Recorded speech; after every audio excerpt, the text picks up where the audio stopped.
We are live, and I am joined today by another candidate of our dreams. And as people filter in to listen live, or whether you're going to be listening later, which I know is a lot of people, I want to intro the series for those who are new or returning.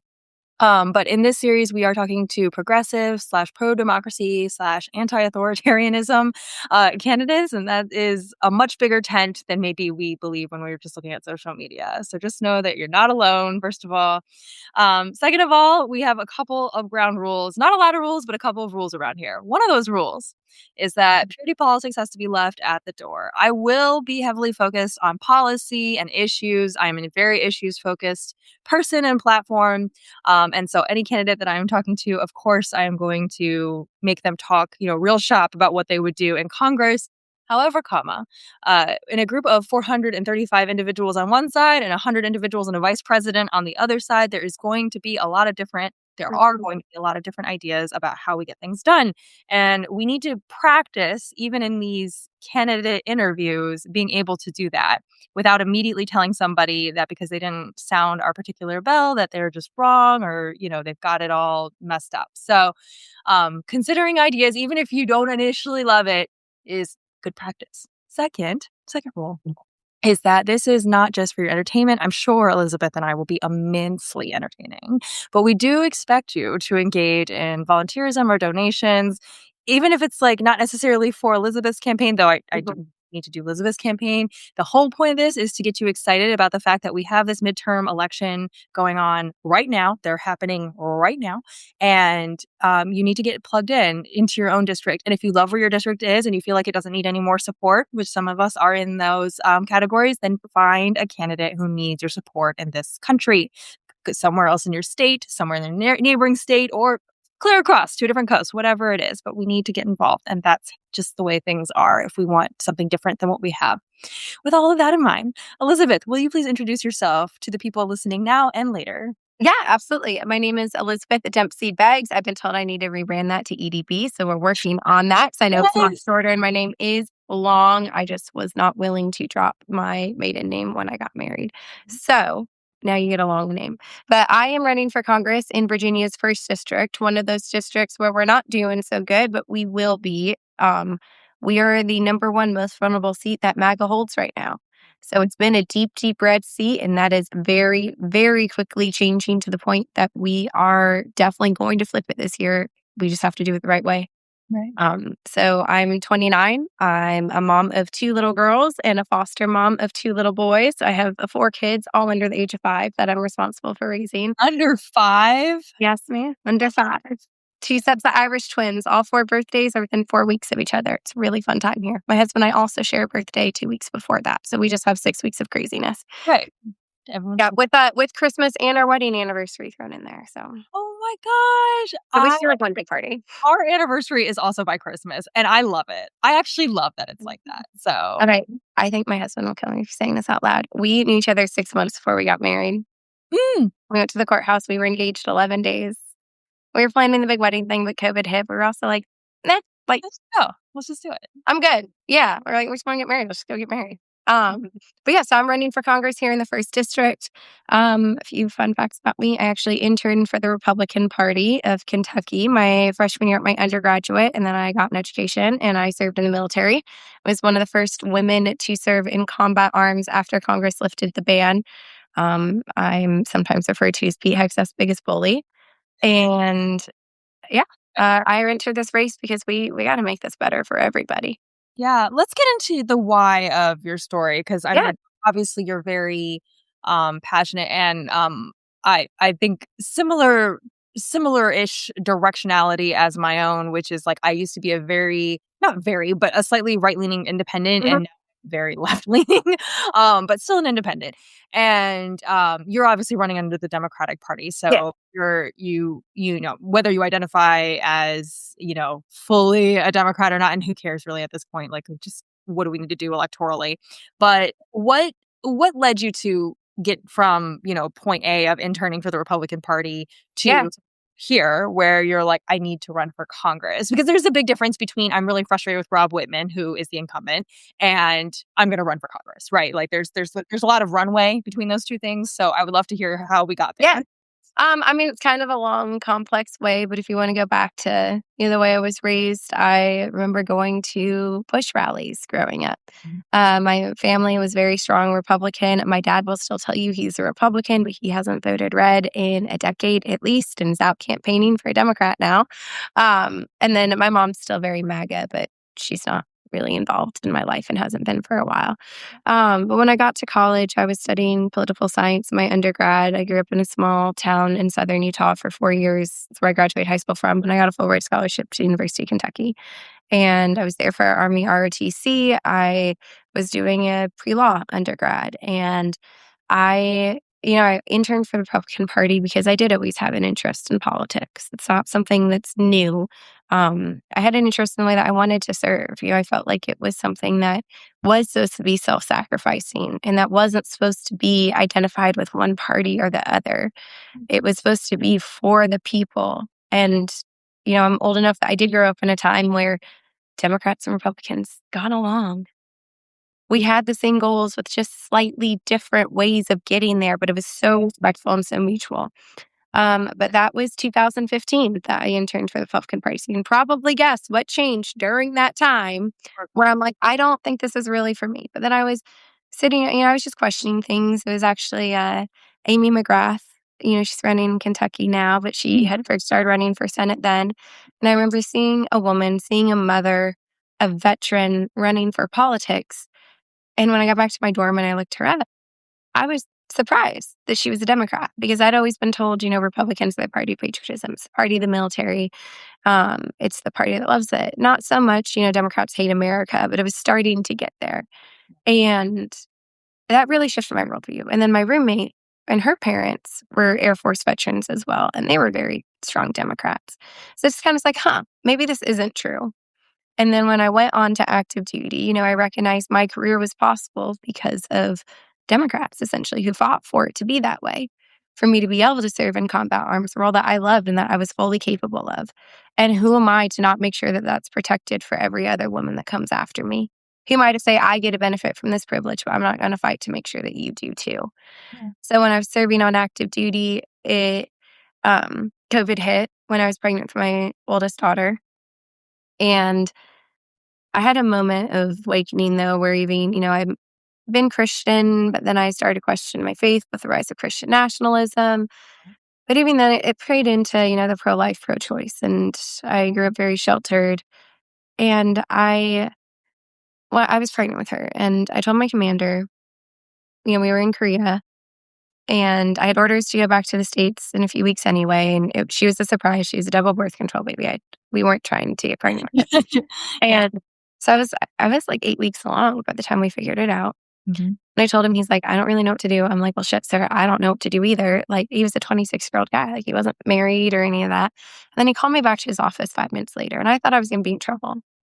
He looked at me, he said, I am so sorry. I didn't ask if you were planning to keep this baby or not. He's like, and that's none of my business, but we're in Korea where that's not legal and we're on a military base where it's not legal.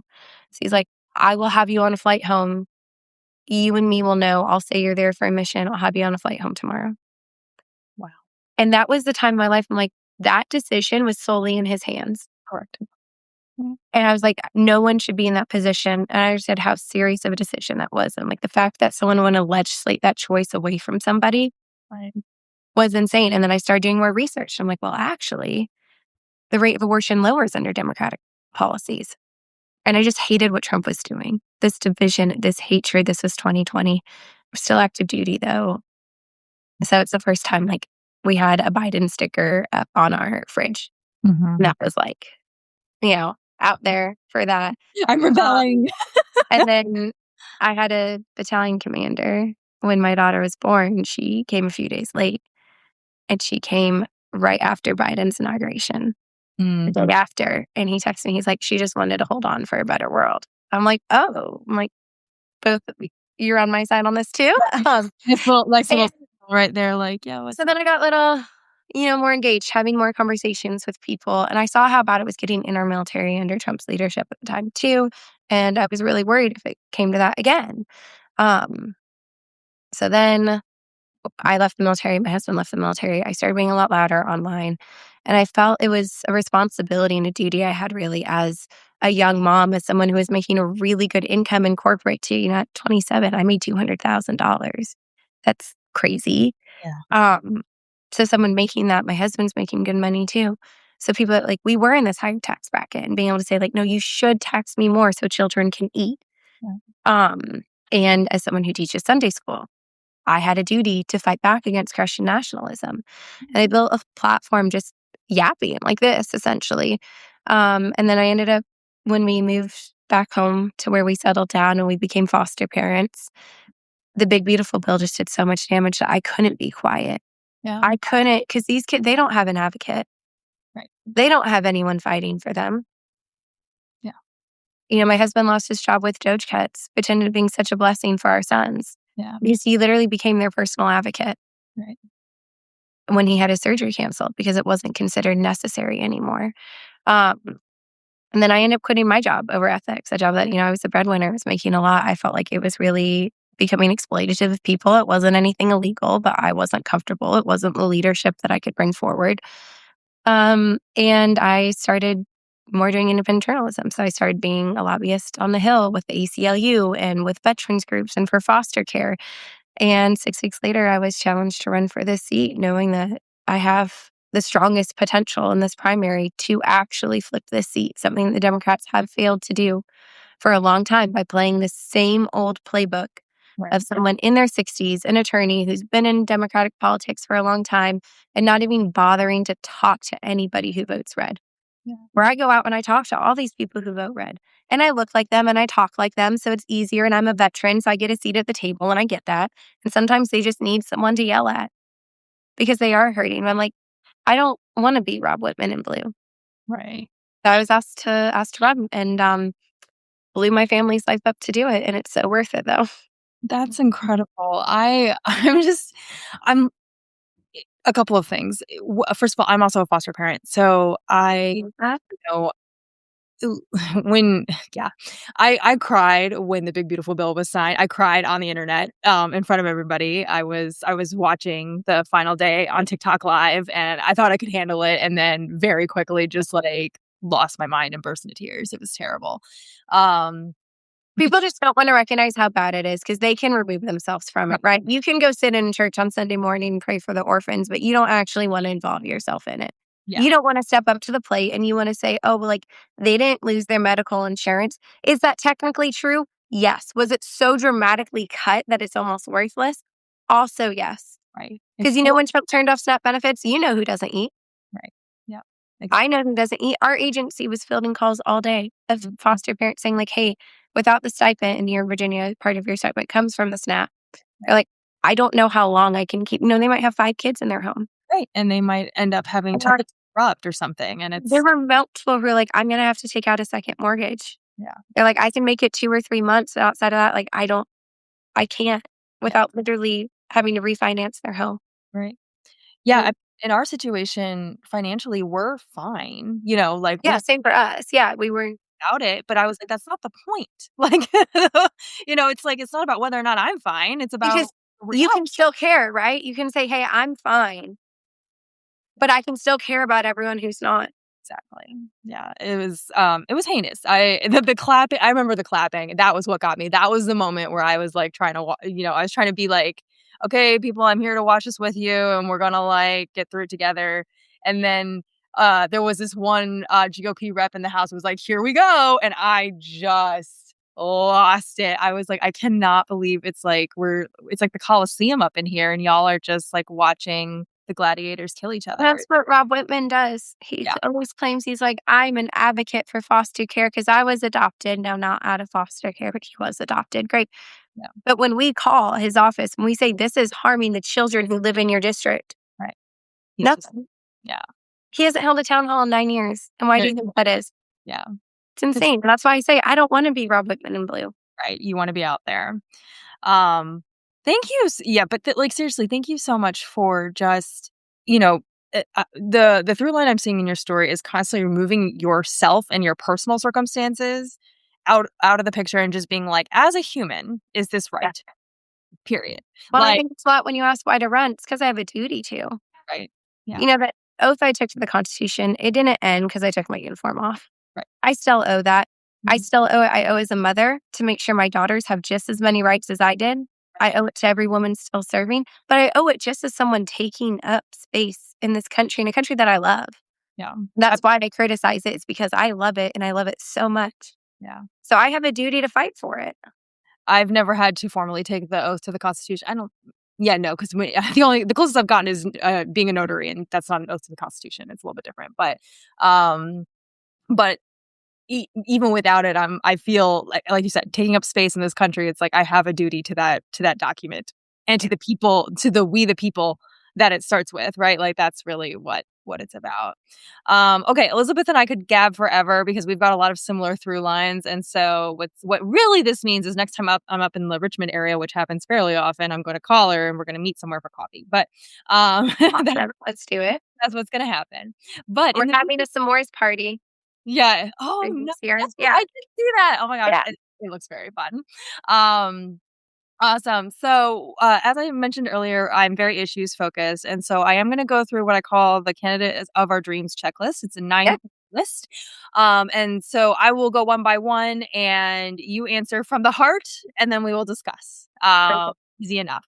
So, number one, the candidate of our dreams takes $0 in corporate campaign money. And I emphasize corporate because I actually released an interview about this yesterday. There are PACs that are Yeah. accessible, people. There are.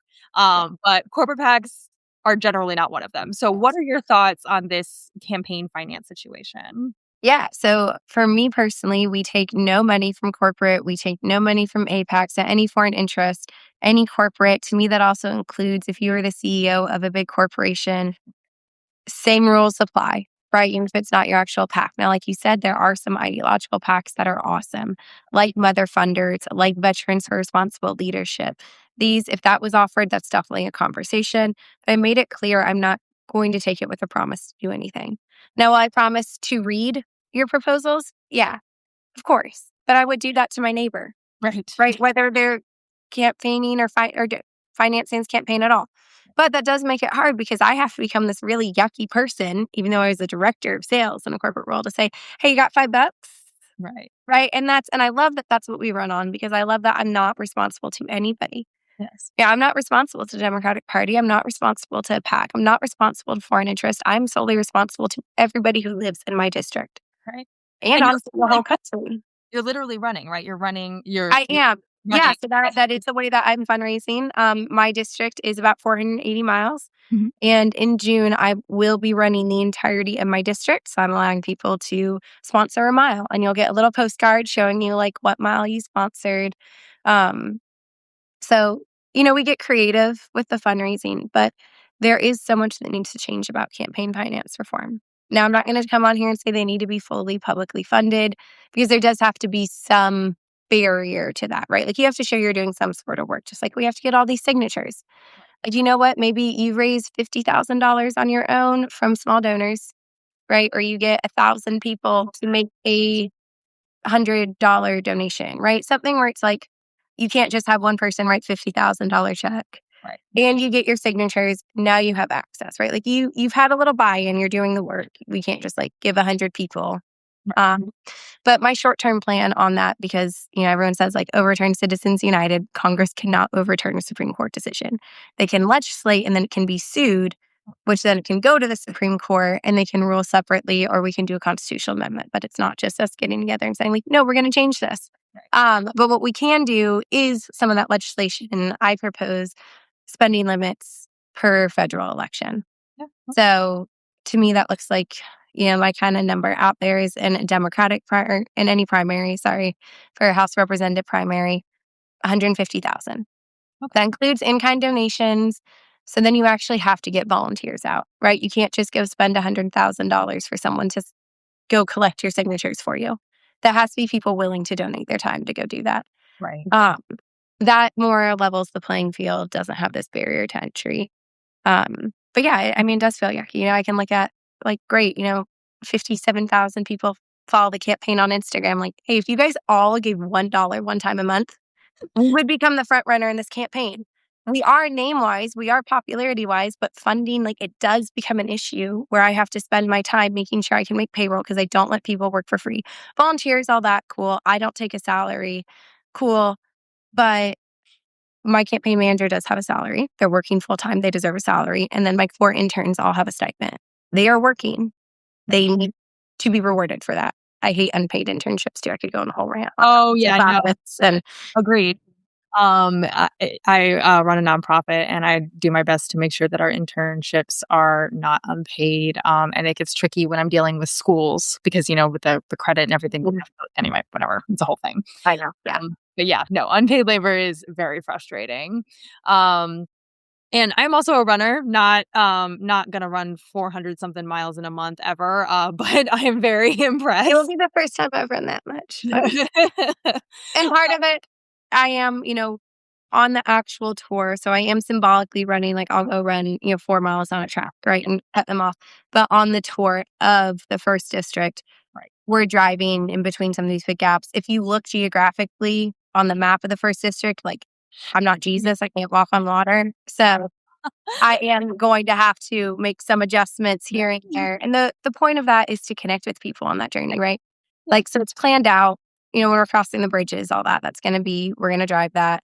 So we're going to do, 2-3 miles through a community, Right. Meet with schools, meet with church leaders, meet with the business leaders, the people in the community, talk to them, go have coffee, go have lunch at a local business, rest, refuel, drive the 20 miles over the bridge, through the tunnels, wherever we're at there, and then do the same thing again and do that 4 or 5 times in a day, spend the night somewhere, and then continue it. So it'll take about a week, but Amazing.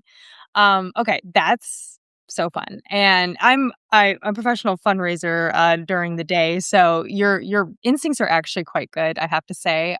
You're doing all I know you're like, "Oh, it feels yucky," but you're doing all of the things that are like great community-based fundraising, like I hate the idea that I have to come to you and say, hey, if you can commit $1 a month, which really, like, if everyone that followed the campaign committed $1 a month, that Mhm. truly would mean, like, I don't have to worry about making payroll.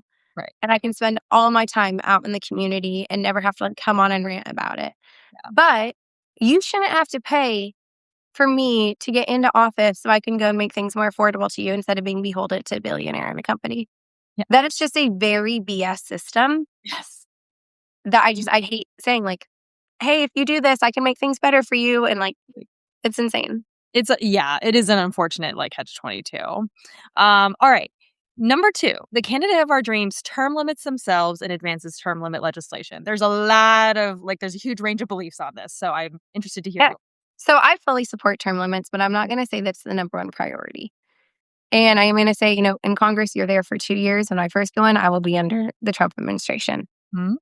So my solution to that, though, is when our focus has to be on the campaign finance reform, Right. that then starts to allow people to be term limit. Right. That's going to kind of solve when you ban congressional stock trading, which is a top priority, and when you add, sorry, campaign finance reform, that takes care of a lot of the term limits. So yes, I support it, but it's not number one priority Right. because I mean, just other things that are more important and do affect everything a lot more will take care of the term limit. So once we're stable and we can get there, I'd absolutely love to see it go into play. Oh, Um, it also does kind of then like, okay, so you're just going to leave Congress and go run for governor or run for Senate or all these, in which like, that's fine. That's what most people do anyway. right. Um, but if we can keep primaries like actually free and fair Mm. by getting rid of term limits or by getting rid of congressional stock trading, campaign finance reform, I do think we'll see a lot more of that naturally weed itself out. I agree. In having lots of conversations with people, the term limit thing, I'm like, there's a lot of ways to go about it, and it's really just about having the healthy churn, right? Like, I don't necessarily want a new rep every 2 years because, like you said, the ones who go in this year, you're under a president who's hostile to everything, so it's not like Yeah, you get yeah. anything done in the next 2 years besides like moving things down incrementally. But But I mean, like, there's no reason someone should be serving. Yeah. 30 something years, right? Yeah. I mean, Whitman's been in office since I was 9 years old. Right. Yeah. It's like, please get out. And as much as you try and be relatable to, like, you're not. You can't be. I mean, there's no way you can be. And it's not to say there aren't people who are doing a great job, but I'm sorry, Virginia Fox, you're gonna be 83 years old? That Virginia 5 is, like, so Are you kidding me? North Carolina 5, I should say, is so I frustrating. don't care if you are the deepest red person in the world, you have to have an issue with that. Yes. Yeah, they well, what's funny is they do. So in talking look, tangent. I know they do. I know, that's Yeah, North those Carolina, are very frustrated with her, but lots of reasons. Okay, number 3, the candidate of our dreams reasserts their power over the Supreme Court. We actually just mentioned the Supreme Court, a few minutes ago, but yeah. what is your thought on getting creative with bringing some of the nonsense to bear as far as what they're doing right now in particular? So, kind of similar answer, right? So some of this legislation that's getting put forth that actually matters, right? Right. Banning congressional stock trading, campaign finance reform. When we look at gun control, these things, when we look at women's health care and reproductive rights, it is getting creative. Right. And it's writing legislation in a way that you know you're going to be sued for it. And that's going to have to go up to the Supreme Court. Hmm. So it's going in and you're looking at previous opinions and you are looking at case law. Right. You're essentially reworking and writing that law that you're putting forth to legislate to be the one that gets brought up and to be. How do you feel about jurisdiction stripping? Like, not like writing the law so that the Supreme Court doesn't have jurisdiction over it. That's a constitutional right that Congress has. So, and it's one of those Yeah. things I've brought up to most of my candidates, because it's my personal favorite because it's something that it's not something that require like people are like term limits. Well, that requires a constitutional amendment, as you Yeah. hear. You can pack the court. You would have to get a decent Yeah. amount of Republicans to do that with you in order to get that legislation across the finish line because Yeah. it would be vetoed, which means you'd have to override it. And so, but jurisdiction stripping is different. That's that's a thing where you can't, like, they wouldn't actually be able to take a bite out of that apple. So, any, like, thoughts on that? Yeah. I always take caution with things and a lot more than some will because I think we have to look at everything that's done from what if the other side did this? Got it. Mm-hmm. When roles were reversed, right? And it's this playing fair that has gotten us into trouble. And I recognize that. Mm-hmm. So when we take the seat back, we get control. We do have to make sure that we are intentionally rebuilding in a way that does not allow us to have this house of cards that we are operating under. Because the way that Donald Trump came in, he did this much damage in a year Right. is because we were a house of cards to begin with. Yeah. So everything we do have to look at with caution and be very picky on what battles we take because we are still setting a precedent. Now, I will be the first to tell you when Democrats get into power, we are not aggressive enough. Right. So I do believe that we do need to be aggressive. So that's something I am very open to. Right. And it's just multiple ways to get creative to go around this, right? Because again, packing the court, term limits, like those are things that they are very long-term plans, right? Amendment to the Constitution is not flipping the switch. And that's how all my policy is, to be honest. We have the long-term plan, like universal health care, fully support it. I can't give that to you on day one. No. Even if we had full control, right? Democrats were in charge of everything. That's not something that you flip the switch can happen overnight. No. And when your kid has cancer, Right. You don't the solution, you don't give a shit what I'm doing 6 years from now, what that plan is. Yeah. You care that you can get care right now. Right. I always say slogans don't save lives. The boring policy, the long work, the tedious work, the talking across the aisle, the fighting the lobbyist. Right. That's what actually changes policy. That's what saves lives. So, yeah, I do caution where I always want to say, like, how would you feel if the shoe was on the other foot right now? No, I completely agree. And I would feel good. I'm glad that you have that strategic mindset too of, like, if we have a disastrous, electoral situation in a couple more years, are we going to end up on the other side of that sword? So that makes sense. All right. Number 4 and 5, I always do together. This is about tax policy. So number 4 is raises wages and reinstates corporate tax marginalization. And I put them together for a reason. And then number 5 is increases tax marginalization for high net worth individuals. So what is Elizabeth Dempsey Beggs's tax policy? Elizabeth Dempsey Beggs is also an MBA and does really like numbers and looking at this too. I think it's important to say that because these aren't just like lofty, idealistic goals like we talked about, right? We have to be realistic in what these look like and actually study economics. So much of this is going to go back to the New Deal. We're not reinventing the wheel here on what builds a strong economy. Because let's be clear to start this off too. because someone is going to comment and scream socialism like it's a bad word. Socialism is the foundation for capitalism to actually work. Thank you. We do not live in a capitalist society right now. We need to be very clear on that, because if you wanted to go start a business, you cannot compete with Walmart. Yeah. That's what you need to know there. So essentially, tax plan. So number one, we need to have way more credits for the working class. And if you check your bank account more than once a month, you are working class. Right.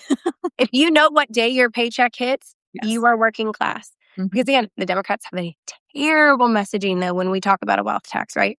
Because you go out to the rural areas like in my district, and even the way I grew up, you're going to hear $1 million. And you're going to think like, no, you worked hard for that $1 million. Like you shouldn't have to pay more in taxes, and you're helping the economy. We're not talking about $1 million, buddy. We all have the ability to go make $1 million. I'm not talking about $10 million. You're retired with $10 million in the bank. Congratulations. I'm not I talking. hope you donate some of that, but good for you. There's nothing wrong with being rich, right? This idea you have a little extra to give. But when we talk about the mega wealthy and when we talk about corporations, I don't have to raise anybody's for any of my plans. I just have to close the loopholes. Right. Now, would I like to raise them? Yes, absolutely. Absolutely. And again, it's all guided based off the New Deal. We have decades of data showing us what actually creates a strong economy. Yeah. Because we've had a wealth tax before. Mm-hmm. Multiple states have a wealth tax. And guess what? They still have billionaires living there. Mm-hmm. And everyone's thriving. The return on investment when you invest into communities, especially into early childhood, right? So when we have daycare vouchers, when we have universal pre-K, when we have SNAP benefits funded, when our social workers make a livable wage, $1 equals an $8 return on investment. So it's not only like the morally right thing to do, because I can yell at you all day that we should care about kids you can't see, but some people just won't. And they won't because they're struggling to feed their own kids. It's not because they're bad people. Yeah. It's because they are struggling to feed their own children. Right. So they're like, I don't want my taxes to raise. I'm already barely getting by and I don't qualify for those benefits. Right? I get that. I 100% get that, but I don't need to convince you to care about other people. I do need you to understand the economics that the return on investment actually is like, this is a really good economic policy too. But talk about childcare, right? You can't write off the full cost of your childcare. Right. That's insane. Right. For you to go to work and pay federal income tax. Right. You get $1,200 credit.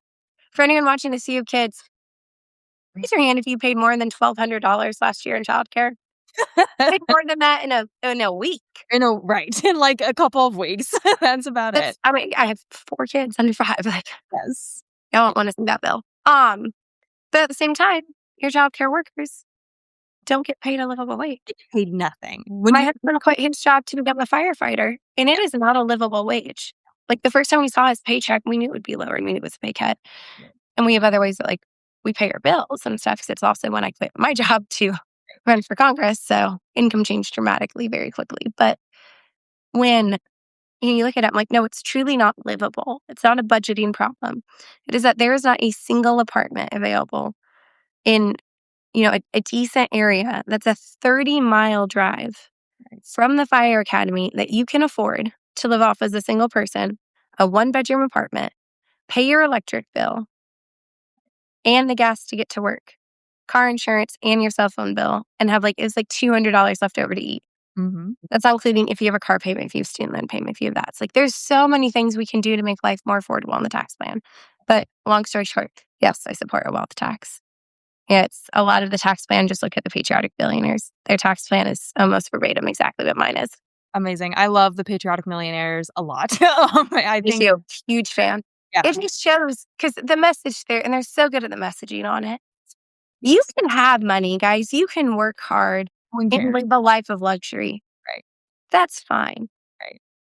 But you can recognize, hey, if I'm taxed 1% higher, and I know that that can feed every child in my state free lunch, even if I can be taxed 2% higher, if that changes your lifestyle, you have a lifestyle problem.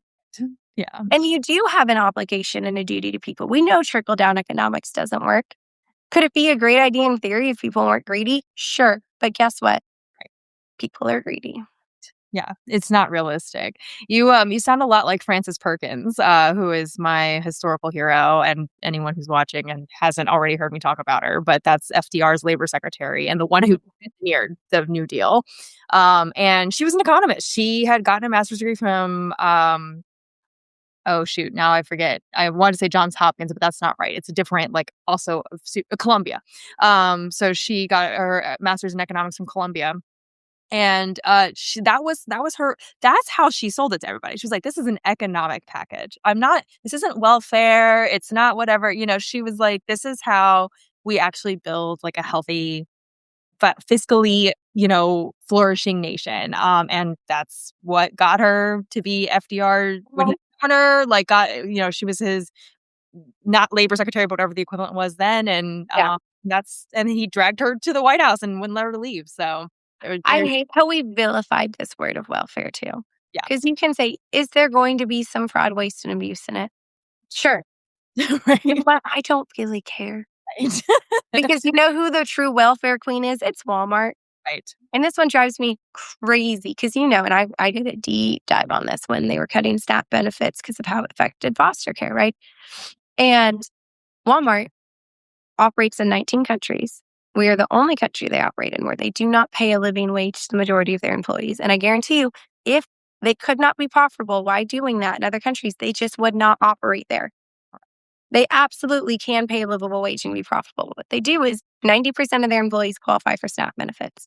So people who are working full time for Walmart, this mega corporation who is a mega donor to Donald Trump, Mhm. doesn't pay a livable wage. Right. Then those employees turn around and they qualify for benefits paid for by federal income tax. Right. They then spend them, 83% are spent at Walmart. So even when SNAP benefits got turned back on, it's like, oh, you did the right thing. A, ever cutting them was not the right thing. Right. Well, cool. No, it's because Walmart was going to lose $5.3 billion. And then you have people who did high school economics and read the first word of supply demand, be like, that's not how economics work. I'm like, I need you to read a little farther past Right. the first sentence. Thank you. You don't have supply and demand when you have food deserts. Correct. Right. You don't have supply and demand when you have a monopoly. Right. Yeah, because supply and It's just demand a is principle. It yeah. is a basis principle, but it's not the actuality in any real world environment because there's so many other factors that lay into supply and demand. Even the law of like necessity, right? Supply and demand, that's great when it's just something that you have the option to buy. Okay, you can go potty, sweetheart. Um, Real life, mom. uh, it's when you have a necessity item, right? Where you have to eat, supply and demand doesn't play an effect there. You have to buy that. Yes. But And you I'm usually really glad you took high don't. school economics and fell asleep. Thank you for yeah. Yes, supply and demand, it assumes options, first of all, like you said. It assumes that you have more than one grocery store or more than two grocery stores even, because even two is like, that's like, if it's Target and Walmart, okay, that's basically the same thing. And, when you, and then, yes, as you said, it's not something that you're like, oh, I guess I'll get food this week. You have to get food. You're going to have to get food from somewhere. And so, yeah, no, thank you for, for dispelling those myths. Okay, speaking of corporate myths, number 6, the candidate of our dreams bans stock buybacks, which is different from stock trading, but this is for those who are watching who are like, what is that? This is the practice of corporations buying back their own stock. It used to be illegal before Reagan, but as we know, after Reagan, many things stopped being illegal. So, Elizabeth, I've had a lot of differing opinions about this one. No, I So, mean, I think you could pretty much take the policy that if Reagan changed it about the economy, we should change it back. We'll be fine. right, Um, and you know what? We tried something new. Cool. It obviously didn't work, and we are the ones who are paying the price for it. And in my generation, we are the first ones fully paying the price for Reaganomics. Has it touched younger generations? Yeah, like I said, I'm 29. I technically am Gen Z, but like my parents are boomers. I have siblings in their 50s. right, I have 2 mortgages and 4 kids. So I'm not really Gen Z, right? I also graduated high school. I was ahead of grade, so right. peers and everything. But this is the first generation like fully feeling the effect of that. So yeah, I 100% believe in going back to how it was before. Awesome. Number 7, the candidate of our dreams invests in a robust, nimble, and strategic administrative state. Give me a little more definition, like what you're, Well, yeah, I leave it open because everyone has their favorite agency, but of cool. the alphabet soups, like, is there something that, speaks to you specifically? Obviously, as a veteran, you had a lot of experience with DoD, but I also know that you've been a lobbyist and whatnot. So, what are the aspects of the or I'm sorry, some aspects of the administrative state that you think need to be invested in more? Are there any that you feel like need less investment, or we need to adjust how we invest in Yeah. them? Because I say robust and nimble and strategic, not necessarily saying that everybody needs a bazillion dollars. Mhm. I don't think that's how every It's cabinet strategic. works. Yeah, there's limited funds, and they need to be shown where they are. I just asked because I did feel like it was really open. I'm like, don't let me go down a tangent on the wrong way here. Um, yeah. So number one, we need to cut DoD. You got to cut DoD spending, and people hear that they're like, "Well, soldiers are already can't live." Yeah, and they need a raise. Right. That's not what we're talking about. I'm talking about the fact that Rob Whitman, who sits on the Armed Service Committee, funded an F-35 program Mhm. a week after buying almost $30,000 of stock into the company that he was awarding that contract to. Correct. Do you want to think that that was a fair contract? That that was a good use of your tax dollars? That it bought him a beach house? No. No, it absolutely was not bought. Zero jobs to our district. No, so the amount of fraud, waste, and abuse that happens within the DoD, and it's not related to, we need to refund all that money in the DoD too and move a lot of it into the condition that soldiers are living in, into the pay. There's no reason why a single service member should qualify for government benefits. Thank you. That's insane. So when we say cut the DoD budget, we're not talking about the lives of the people serving. I'd like to see salaries at a minimum double, to be honest. Uh, but what we do need to put funding into is the Department of Education. Mhm. We need to ensure that, it doesn't matter what state you live in, doesn't matter what county within that state. Even here in Virginia, we have a great public education system depending on what county you live in. Right. It's insane, and with all the money in the world. When we look at all of our healthcare, I mean, would I give any money to Health and Human Services right now? No, I would not. But when it's actually doing what it's supposed to, yes, USAID aid, and including that with, we do need to look at our defense, right? We are this Department of Defense, not the Department of War. We do have to have a strong defense system, absolutely. And then when we look at immigration, we're cutting ICE completely. There's no oversight. That budget, I mean, at least we were all loud enough that we brought some attention to the fraud and abuse that was happening with that budget. But that money, that needs to be diverted into the court system, right? Not into immigration enforcement and what ICE does. And ICE is strayed so far away from what they're actually designed to do. They're not even close to the original agency that was stood up. But we have a 20-year wait list Right. in the court system. And they cut more immigration judges. That was my favorite It, part. Was like I was like, so, what is happening? and the flip side of that too is the IG, right? You don't get to have Doge go in and say that they're cutting. Yeah, there's, again, it's any big agency, there's going to be some fraud, waste, and abuse for sure. But when we even look at medical care, Medicaid and Medicare, 3 to 5% administrative costs compared to private insurance, which is sitting at a 35% administrative cost. We're actually doing pretty good in most of these agencies. Yeah. But it's easy to ring these alarm bells. But I'm sorry, if you're ringing the alarm bells, you're not firing your IGs who are actually going in and preventing these, who are actually doing this. So yes, I believe that. Inspector generals for anyone who's like, what IG? Yeah, the inspector generals, they're the ones who are investigating this fraud, waste, and abuse. Yeah. They're the ones, there's more that they investigate. They were the first ones hired. Mm-hmm. It's literally the first, and it was very bizarre because it was like, I thought you didn't want waste, fraud, and abuse. These are literally the waste, fraud, and abuse people. So Yeah. So do we need to, I'm not saying like we abolish FBI or the CAA and completely cut this. No. The things that keep our community safe, absolutely. But we need as much, if not more, going into the programs that long-term keep our community safe and stable.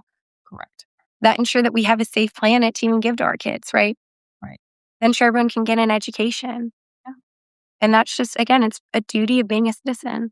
Yeah. So much of this just comes down to, this is kind of the first time it's dawned on me to say it this way. It's definitely not a line, but it's like, this just comes down to citizenship. This idea that we've lost, that you do have a duty and obligation to your neighbor. Yeah. One of the things about public safety in particular that I think gets overlooked like every freaking time. And, and I'm saying this fresh off, in our community, we literally just had a university shooting this morning, Yeah, I know. a deadly one. And, Yeah, uh, one of the the things, ROTC classroom. yeah, yeah, yeah. And one of the things that gets overlooked every single time in that conversation is what well, mental health, yes, but like part of that, like it within like the bigger Yeah, pack yeah. of the what are the social determinants that create violence, and we don't You ever know want what prevents violence? right. Strong economies, Yes, strong economies, great education, opportunity, insurance, the right, crime rate. Everyone knows the crime rate skyrockets right, when you have layoffs. correct, When we go into an economic downturn, it because skyrockets because people are desperate. right, yeah, Yeah. no, it's really You're right, because it's so often overlooked. Another one I will add that we need to put a lot more funding into, we can take a lot of it from the DoD, infrastructure. And it is boring, and that's why we forget to talk about it a lot. But the it's something that improves so many people's lives. It's something that desperately affects my area, the woods out here in the northern neck. Down in your area, I mean, that bridge is always under construction. That tunnel always is. Built at the same time, ours isn't. It's never been touched and it's falling apart. And like people are losing their homes, they're losing their businesses right, for things that, one of the channels needs to be dredged. right, It was supposed to be done every 8 years. Whitman hasn't fought for it, approved it. It would be $3 million, which I know might sound like a lot. yes, That's not a lot. Now, if you do it on a regular schedule, it's about $1 million. But because they have neglected it, now it's about $3 million. That's nothing out of the federal budget. But tell me, why do we not have light rail? right. And that's the thing. You can say we're the greatest country in the world, and we're not. Right. Are there really good things about us and our people? Yes. And I love this country and I want to see it be better. And that means you criticize it. And when you travel anywhere else, you will see, like, oh, Yeah. there's things we could have done a lot better. Thanks. And a lot of it's boring and it's not fun. It's not sexy and it's not great clips, but it affects your life and makes it better. I mean, I like it, but I recognize I'm a nerd on a lot of this stuff. So All right. Number 8, speaking of stuff that's not sexy necessarily, the candidate of our dreams advances universal health care and education. And I say advances in this list because you mentioned earlier it's a long-term plan. So I love that you say it as advances because you're right. Like I said, it's not flipping the switch. right. Do we pay for it already? Yes. Do we deserve it? Yes. But here's the thing also, rural hospitals, if we were to flip the switch and we said Medicare for all right now, they would all close. Right. Because Medicare does pay 30 to 40% less than private health insurances, and your rural hospitals are already working on a very, very slim margin. They would close. Yeah. And if you're not willing to actually look at these two things together, Medicare for all doesn't mean shit if you're 2 hours from a hospital. Correct. Yeah. So we actually have to look at how do we get there. Right. And I mean, if I could tell you how we get there in about 5 hours, we want like every step of it and a whiteboard behind me. But number one, we have to look at vertical integration. Mm-hmm. There's 5 steps that economists all agree, like that is how we reduce the cost of healthcare. So number one, vertical integration. Like you don't get to own the insurance company and the hospital and the pharmacy, process the claims, and have the doctors denying the claims as your witnesses on payroll. Right. But we also have to recognize how much money are these CEOs and are these PACs paying to get people elected? I mean, look at a lobbyist salary for places like this, right? Mm-hmm. Yeah, they So make it's not as easy as just like flipping it over, right? And it does take going across the aisle and saying your people are hurting too. Probably more, to be honest. Your people are hurting. yeah. So here's steps that we can get to make it fixed. Another one is we are the only developed country that doesn't have a payment schedule. Yeah. Or the government doesn't set the rate. So every hospital gets to say like, hey, an MRI costs X amount. And I know a lot of doctors so they say like, no, I've worked hard to go to school and it was so expensive. I deserve my pay. You deserve your pay. Right. I am not talking about you, the physician, Right. especially a mental health care provider. I am not talking about you whatsoever. Right. 100%. But what we are talking about is saying, hey, an MRI doesn't get a cost $12,000 at one hospital, $6,000 at another, and then $150 in Canada for the same service. Right. That's what we're saying, that we are the only country that doesn't set this. Yeah. And there's so many things that I think Congress has forgotten its negotiating power. Yeah. And they've gotten really bad at the art of the deal. They've gotten really bad at it, right? Because, I mean, they are doing a deal and they're doing a deal for the insurance companies. Correct. Yeah. That's what the deal's for. So we do have to advance it, but we have to recognize we have to take steps. Now, education is, I believe, a little easier to take steps towards. So, but again, would I love to see college be absolutely free for everybody? Yeah. Cool. That's not going to happen right away. I'm going to let you know that right now. But you can talk to anybody, even my mother-in-law, right? She's like, well, like I didn't take out these loans. Like I worked my way through and I worked hard for a scholarship. And I'll be honest with you, I didn't take out single dime student loans. I was on an Army ROTC scholarship. My husband went to West Point. I took out some for my MBA, so I only have the 50% GI, but like I'm still getting a top tier MBA and it's cost me $6,000 out of pocket. Right. So no, this isn't something that's affected me personally. My kids' college, it's all paid for. Yeah. If they go in state, all four of my kids, they get free undergrad. This isn't something affecting me personally. Right. It is something we have to address because it's holding us back as a nation. Yeah. I mean, it truly is. So my mother-in-law, right, when she went to college, like, great, you could work 30 hours a week in your summers. Right. And maybe do a work study while you're an undergrad. And you would have money in your pocket, some in savings. She's like, oh, I didn't graduate with like a lot in savings. She had like $500 in her savings account with no student loans when she graduated. Right. In the 90s. I'm sorry, that's not Or that it is, right? That's and it, even when we talk about other things, someone I told you earlier, my dad's a Republican, right? And so much of what's brought him away from the Republican Party, and voting differently is his mom was a single mom. His parents divorced when he was younger. Now, my dad was born at the tail end of the Great Depression. His parents moved from Ohio to Phoenix, Arizona when he was 2 years old for economic opportunity. And they lived in a shack. And I don't say a shack as a rundown house. I mean a shack with a dirt floor for a while. And then they were able to rent a home, a rundown home, and in an impoverished area for sure. His parents divorced. His dad was a janitor. His mom was a waitress, raising two kids. And by the time my dad was 12 years old, she bought a home. In the 1950s, she bought a 2-bed, 3-bath home as a single woman, as a waitress, because she worked hard. Now, I'm not saying my grandma didn't work hard. She worked incredibly hard. And I guarantee you she worked more than 80 hours or more than 40 hours a week. And she worked hard. But he can recognize too, that same work ethic wouldn't get you anywhere today. And that's not okay. Right. And same for education. So what I propose on that is, yes, we work to lower costs, right? State-sponsored schools were supposed to be just that, state-sponsored, and they're not anymore. But the loans we have to address right away. I mean, you want a flip-the-switch policy that can actually improve our economy. Mm-hmm. I'm not even saying we cancel all the loans because I know under this administration, I can't get that approved, right? People have to say just like, oh, well, I didn't take out loans. Well, shit, I didn't either. And I still want other people's forgiven. Like, I know.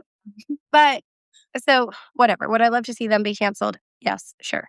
But we at least need to say, okay, if you took out $60,000, as soon as you've paid back $70,000, you're Right. done. Right. There's like those loans are they're so predatory. So we need to legislate, but they can't be predatory, right? So the proposal I have to take out a student loan is FAFSA does not look at your parents' income. Thank you. Yeah. Because that's, I mean, just because your parents make an income doesn't mean they're willing to pay for you to go to school. Right. And now you don't qualify for anything. Right. And it doesn't mean that you don't have siblings because FAFSA also doesn't look at your siblings. Right. So anyway, that's one. Yeah. No, it's you as an individual, not your families. 2, loans. Cool. You can take out loans to go to school. And like there's always going to be people who, even if we make state school affordable, you're going to go private. Or you're going to have the opportunity to go to a really great private school. You should have the option to be able to do that. So with the loans, yeah, you can take them out. You don't start paying them back. They don't start accruing interest till 5 years after you graduate. And it's capped at a 3%. It's a set 3% return. That is what you're paying, just like the mortgage. So when you make those payments, that number actually goes down. I know so many people that even took out 20,000 of loans and they've paid back 25,000 and somehow their balance is 27,000. That's just ridiculous. Yeah. No, thank you for But again, I don't have to convince you to care about other people. I just have to show you that this is a bad economic policy and this is affecting our entire economy. Yeah. And we have the data to show us how much it would plus up our economy if we forgave student loans. Yeah. It I would mean, it would have rocket fuel to it if we rocket, like every small business would start to thrive. right. Like Yeah. every Like single one. immediately too. Yes. Like magic. But then people are like, oh, supply and demand will make the cost of everything go up. No, Not no. hours. Yeah. Thank you. All right. Little one is doing his best basketball in the living room right now. We're potty training, so that's what that was mom my potty. Number 9, last one. The candidate of our dreams commits to multilateral, non-interventionist foreign policy. This is a sticky one, especially right now. Yeah, so democracy isn't found at the bottom of a bomb. Never has been, never will be. Yeah. And that's not to say that I don't care what's happening to the people of Iran. I do desperately care, the human and the mother in me. But guess what? We killed hundreds of students. We sure We did. could say, well, Ayatollah killed this many. Yeah, they did. And I'm not saying it's bad, but guess what? We're just making it worse. Right. When we're so short-sighted, and this is clearly a failed attempt at rally the flag. Yes. This is a playbook out of Bush and saying, oh, I tanked the economy. Let's go to war because Right. that's patriotic and everyone will love me. Mhm. But we become more informed as society. And I'm not going to say become more educated, Right. because I don't agree with that statement. But we have become more informed and more accessible to information and more viewpoints.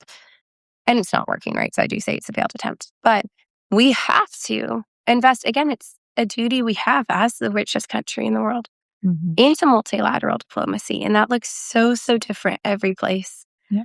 You know, all these things are wicked problems. They're one that you solve one problem, you're going to create another with it. This is going on for centuries. So I don't believe we don't have an obligation to solve world peace. I can't solve world peace. I'm humble enough to know that, even if I was president of the United States of America. You don't, but you have a very strong obligation and ability to contribute to it. Yeah. And like I said, that's not found at the bottom of the bomb. Thank you. The last 13 days or whatever we're going on now of this not war has been some of the most horrifying interventionism that I think I could have ever imagined. And It was having been a child in 9/11, like I do remember that, but not just the you said it best, like the recklessness. This was clearly just a very ill thought out and attempt. it's something. Flag. I mean, Israel has been trying to get us to do this for a long time. Oh yeah, With every single president, and Donald Trump was the only one stupid enough to do it. right. Yeah, they're on the This verge. isn't our war to be fighting. Right. Yeah. And again, this has nothing to do with democracy. This has nothing to do with putting a democratic regime in Iran, which they've had before until we, again, intervened. Right. This has to do with essentially us going to fight for Israel. Right. Yes. Imperialism. It's not me saying Israel doesn't have the right to defend themselves against attacks. They absolutely do, but this isn't defending against an attack. This is bringing us in and losing our lives. The lives that were lost this morning that are in the hospital right now here in the States, that is a war casualty. Let's not mistake that. Like we have a gun violence epidemic in this country and we refuse to fund mental health or to do anything about it. Right. To me, this one was separate because we know what the motive was. We know it's been said. This was an attack. It was. Mm-hmm. This is an attack on U.S. military personnel. Yes, they were cadets, but guess what? Like they were there in the uniform. That still counts. That 100% is part of the death toll from this war. Yeah. Yep. Okay. Let's move on to Virginia 1 specifically. Yeah. You mentioned a few things in particular. And so before we close out, I always give a candidate the opportunity to say, like, we just talked all this federal policy. And I do believe in a Congress that focuses on the federalism, right? Because I'm real frustrated with the kind of tunnel vision that representatives get when it's like, okay, if you wanted to focus on that, then why didn't you do local or state? Like, you're at Congress, you need to think about the entire country. Mm-hmm. You're there to represent your district, but you're supposed to be doing it on behalf of the whole. However, you still need to do it for Virginia 1. So what would you want to bring back from Congress to Virginia 1, which is now going to look different because we are redistricting most likely, probably. So I'm not as confident as you are on that redistricting. to be Oh, honest. like, as far as, like, whether it gets over the finish line or not? Yeah. Mhm. Well, I do think it's a toss-up. I'm leaning towards yes on the toss-up, but, yeah, it's getting more complicated by the day. We're really sitting a 50-50, and we have been. Right. Um, we're yeah, we're not gonna have clarity on that until so, yeah, the first district might look very, very different. Now, as you know, in Virginia, you don't have to live where you're running. You do for state office, you do not for federal office. I don't agree with that. That's the Virginia Constitution, though. I'm not here to fight that or to argue it. I live in the first district right now, and I live in the new proposed first district. So I'll be running in both of the first districts. Now, those are two very, very different districts. Mhm. It's funny. My house, when I lived in right outside Old Town Alexandria in Northern Virginia, we lived there about 11 months, is also in the new first district, which is crazy. Yeah. And part of, where I lived before we moved up here to Hanover, it's in Chesterfield County. It's where my husband's a firefighter. Mhm. That is in the first district. It will no longer be in the first district. But my kid's elementary school, that's the new proposed ones. Like, I'm running where I live. Right. I'm not going to fault anyone for playing the political games of where they think they can get elected, blah, blah, blah, whatever. I know why I'm running. I'm running where I live. And I really appreciate you saying, hey, federal office is different than state office, right? So it's also anyone watching this, you're not in my district. Yeah, you can't vote for me. But what I choose to do still affects you. So that's why, when people are like, oh, why should I volunteer, phone bank, or donate to someone that's not in my district? Because this is like a very crucial seat. I'm not saying that because like I'd love your donations, which I would. I do have to make payroll, but I'm saying that because there are 10 seats that are considered like very, very flippable, and there's 5 that are considered incredibly vulnerable. The first district as it stands right now is one of those. Um, so with that being said, so the first district, it's actually a few initiatives that I have that would affect not just the first, but would affect a lot of districts that look similar to mine. Another fun fact about me is I actually have a minor in Appalachian studies as well. Yeah, it's in I went to college with a lot of credits because I did concurrent enrollment, which is actually part of my plan to expand that opportunity into the first district. Um, but I couldn't commission yet. I should have done a master's, but I didn't really know it was an option. So I have 2 majors and 3 minors. Um, but so yeah, I mean, let's talk about that. Telehealth and expanding broadband access. A lot of people don't want to recognize there are places all over the US where you don't have internet, and not because you purposely moved to a place that does not have internet because it's been neglected infrastructure wise. The first district is one of those where we do not have broadband out in the northern neck. It would cost $9 million. Almost not. My job is to go fight for those $9 million because that is not a lot of money. Right. That improves telehealth becomes an option. Like I said, we're losing hospitals left and right out there. Does that solve everything? No, it does not, but at least helps because you can't tell me telehealth is the answer if there's no internet provider. That also helps with educational opportunities, which again goes into my plan with concurrent enrollment and making college more affordable and making sure kids are prepared when they do go to college, right? Because your high school experience matters a lot on how prepared you are. It has nothing to do with your intelligence, but it does prepare you for how prepared you are for college life, which can be a huge culture shock to kids, as well as the level of coursework, which again can also be a shock. So when you get both those combined, you're just set up to fail. So what we do there when we have that broadband, though, we are able to work with places like Virginia Tech. We're able to work with William and Mary, where I'm at school at right now. We're able to work with JMU and have courses offered at high schools that are concurrent enrollment, and how much, we have to work with what COVID gave us. A lot of these, it gave us the infrastructure in place on the educational side to be able to expand it. So now you don't have to live next to a university to be able to have concurrent enrollment. And those will be free. Everyone's like, where's the money? I promise you, we have the money for that. Those courses are free. Because even if you're like, oh, it's discounted and it's only it's only $800 for you to take this course, and it would be $5,000 if you did it. No, I mean, for my kids, great. Here's a check for $800, right? But I do care about my neighbors' kids. Right. They don't know how they're paying their electric bill this month. They don't have $800 for you to get this discounted course. So again, it's just right. They're free. And if you want to take advantage of them, awesome. If you don't, also awesome. Mhm. That's something I'd like to see federally expanded. Another one is a initiative I'm working on. I'm actually meeting with some fire chiefs tomorrow about it. I had this going well before my husband was a firefighter, that it's expanding GI and VA benefits to people who serve the community, because serving in the military is not the only way that you can serve your community. So expanding this to firefighters, to nurses, to paramedics, to your EMS, to your social workers who no one ever remembers to think about. Thank you. It's expanding it to the people that actually, to your police officers who actually do not make a livable wage. Right. And I can't change that federally. I can work to help change it. There's small proposals I can work on for those. For the overarching system failure, I can't fully change that federally. Right. But I can make sure that these benefits that we can afford to fund can be expanded. And it's if there's one thing that I walk away from being a congressman, would love to see that happen. Amazing. Because it's not the only way to serve. Yeah. No, thank you for talking about public servants outside of the military, because what our teachers do? yeah, right. Are you kidding me? I'm Put married. me on a tank at war for a month before you put me in a high school. The high school sounds way scarier to me. my husband's a public school teacher in middle and high school. God bless him. I don't.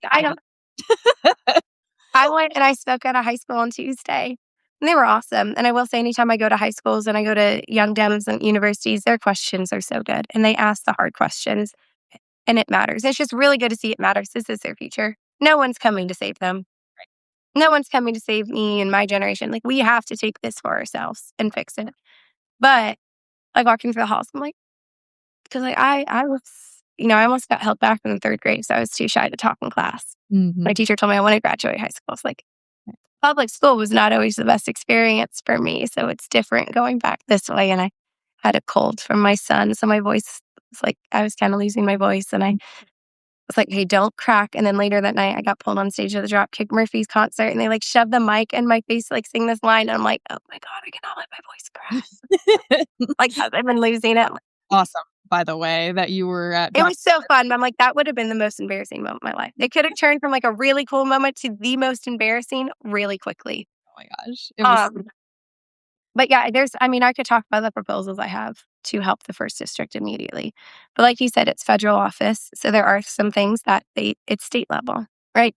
When people even ask, they're oh, how do you feel about even the new maps, right? I wasn't in the room when they drew them. Right. I'm not a state legislator. I didn't draw those maps. Right.